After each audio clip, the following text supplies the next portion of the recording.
Alright guys, and welcome back to the Little Lawn Gaming channel. Today we have another 10 seasons of F1 2021 My Team Career Mode that have been simulated, and I have got lots to show you today. If you want to watch each of these seasons race by race, they are up on the channel already, waiting for you to go click on them and give them a little view. If you do enjoy what you are watching, then please do subscribe to the channel and give the video a like. Otherwise, let's get into Season 1. So in Season 1, Valtteri Bottas won the Drivers' Championship ahead of teammate Lewis Hamilton by I think it was about 4 points. Mercedes won the Constructors in the end. It was quite tight up until about the halfway stage where Mercedes really turned it on. 9 wins for Valtteri Bottas, 8 for Lewis Hamilton. Verstappen managed to pick up 3 and Lando Norris grabbed the other 2. You'll notice that the first few seasons only have 22 races and the last few have 23. That is because a few of these were done before Jeddah was added to the game. So there was only 22 races in the season. So heading into Season 2, we had a few driver transfers. Kimi Räikkönen retired from Formula 1, which led to Carlos Sainz moving to Alfa Romeo. Sebastian Vettel then left Aston Martin and replaced Sainz at Ferrari, and then Aston Martin drew in rookie Guan Yu Zhou to take one of their seats. And with all that happening in Season 2, it was Max Verstappen who won the Drivers' Championship, just pipping, I think it was Valtteri Bottas. In the Constructors, Mercedes still managed to win. Bottas in the end ended up on 6 victories, Verstappen on 5, Hamilton on 4, Leclerc 3, Vettel on 2 in his first season back in Ferrari.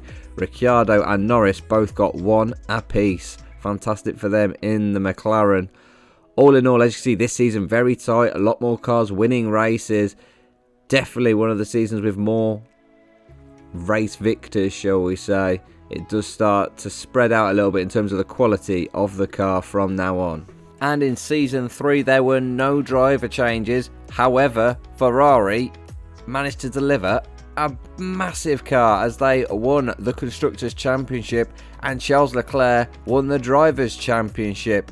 Leclerc absolutely dominated the season, winning 12 races. Verstappen and Bottas both with 4, the closest to him. Vettel, his teammate, managed to pick up 2 victories, and Hamilton just the one in a downturn of form and a real struggle for him this season. And after the surprise of Ferrari in 2023, Bottas decided to retire from Formula 1. Callum Ilott replaced him. However, he didn't stay there very long. Now, in the mid-summer break, Ilott lost his seat at Mercedes, Max Verstappen replaced him, and Ilott ended up at Red Bull. Let's see how that affected the 2024 season. Well, it led to Max Verstappen winning the Drivers' Championship, Mercedes winning the Constructors for a 3rd time in 4 seasons, Verstappen picking up 13 victories over the course of the whole season, Leclerc only 4 as he tried to retain his title. Hamilton picked up 2, Ilott also picked up 2, but they were both in the Mercedes. Vettel got a victory for Ferrari as well, and Gasly also picked up a shock victory in the AlphaTauri. And heading into Season 5, Antonio Giovinazzi decided to call it a day. Nikita Mazepin replaced him at Alfa Romeo, and Haas decided to draft in George Russell from Williams, which then led to Daruvala being brought up from F2 to race for Williams. And none of those changes really mattered as Max Verstappen won the Drivers' Championship yet again, and Mercedes makes it 4 in 5 years. Max Verstappen dominated the whole season, 16 race victories. Pierre Gasly picking up 4 in the AlphaTauri. Leclerc managing just 2 in his Ferrari, and Lando Norris picked up a single victory in his McLaren. Lewis Hamilton, however, not a single victory in the same car as Max Verstappen. And that bad season from Hamilton meant a lot as Daruvala was dropped from Williams. Hamilton then replaced him at Williams, which then meant Leclerc. He left Ferrari to join Mercedes. Ricciardo joined Ferrari to replace Leclerc. Alonso replaced Ricciardo at McLaren. Latifi then moved to Alpine, and Hamilton needed a new teammate, which came in the form of Jack Aitken. And in his first season for Mercedes, Charles Leclerc won the Drivers' Championship. Mercedes once again picking up their Drivers' Championship, number 5 for them. Although I do appear to have forgot to change that, I do apologise. Leclerc got 12 victories this season, Verstappen 9, and 2 Titans battling it out. Oilot managed to pick up a victory in his Red Bull, and Gasly got a victory in his AlphaTauri. And in Season 7 there were no driver transfers, which basically meant it was as you were. The 2 Titans could go at it once again, but this time Charles Leclerc smashed it out the park with 12 victories, winning his Drivers' Championship. Mercedes managing to get their 6th Drivers' Championship. Verstappen, just 6 race victories, was well off the pace of Leclerc this season. Gasly, 4 race victories, and Sergio Perez managed to steal one in Singapore. Now, Season 8 is where it all goes a little bit crazy in the transfers, as Gasly, Ocon and Perez all retired from Formula 1. Dan Ticktum moved to Alpine, Lundgaard came up from F2 to move to AlphaTauri, Hamilton got a big move to Red Bull, and De Reuveler came back up to F1 to replace him at Williams. But that's not where it ends. There were some midsummer changes as well. And those changes were Sainz moving from Alfa Romeo to AlphaTauri. Zhou then replaced him at Alfa Romeo. Jack Aitken got a move from Williams to Aston Martin. And that meant Lundgaard, who'd lost his seat at AlphaTauri, managed to settle in with Williams. And with all those changes and all the craziness, it was Max Verstappen who won the Drivers' Championship, pipping Charles Leclerc in the end. Mercedes get their 7th Constructors' Championship. They really are dominating this series at the moment. Verstappen managed to pick up 12 victories, Leclerc 8, Ricciardo with 1, Vettel got 1 as well, and Norris also picked up a victory. Mercedes absolutely dominant, but what do you expect when they've got a team of Max Verstappen and Charles Leclerc? Can anybody challenge them?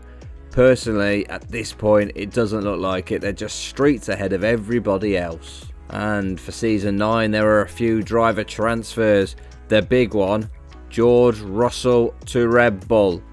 Oilot lost his seat and Russell took advantage. Schumacher headed to Alpine, and that meant Ticktum was looking for a seat, and he ended up going to Haas. Zhou also ended up at Haas, which opened the door for Callum Oilot to go to Alfa Romeo. And in Season 9, a Mercedes driver did not win the Drivers' Championship. George Russell, in his first season for Red Bull, has won the Drivers' Championship in fantastic style. Going into the final race, there were 3 possible drivers who could win it: Leclerc, Verstappen or Russell. Russell won the race, and he won the Drivers' Championship by a single point from Max Verstappen. He couldn't stop Mercedes from winning the Constructors yet again and picking up their 8th Constructors title. However, he did stop Leclerc and Verstappen. Russell, 8 victories, and a lot of those came in the second half of the season. Leclerc, 8 victories, and Verstappen picked up 7. And as we head to the final season, the big news is Charles Leclerc has retired from Formula 1. Latifi replaces him at Mercedes. Will that prove to be a mistake by Mercedes? Stroll moved to Alpine, and that meant Matsushita was brought up from F2 to race for Aston Martin.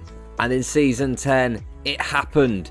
Red Bull managed to dethrone Mercedes and pick up the Constructors' Championship. George Russell picked up his 2nd Drivers' Championship.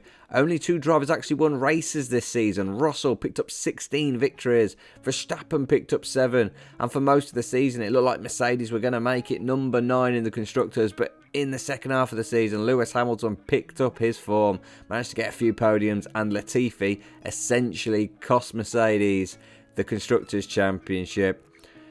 What a way to end the series. Absolutely fantastic.